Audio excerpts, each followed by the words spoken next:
It's been a good year for the economy of Ghana now, as it stands. Okay, but we cannot end this discussion without getting to find out from you your key expectations from government, from the economy.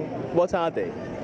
Well, coming year 2018, I want to see the prices of oil come down. I mean, generally, everything is dependent on fuel now. If it goes high, it affects the layman right on the street.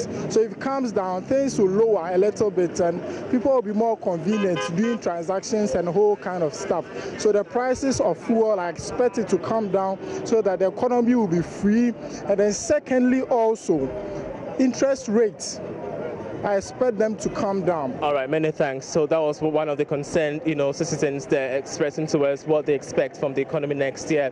But of course, other key points that have been listed on the board right now: reduction in ministerial appointments and that of incentives for farmers. So all these kind of concerns raise the issue of the performance of governments in relation to the economy, and of course the key concerns by Ghanaians moving on to 2018. We shall be following these things closely and running them by the various ministers and sector agencies, especially in 2018, as we kick off.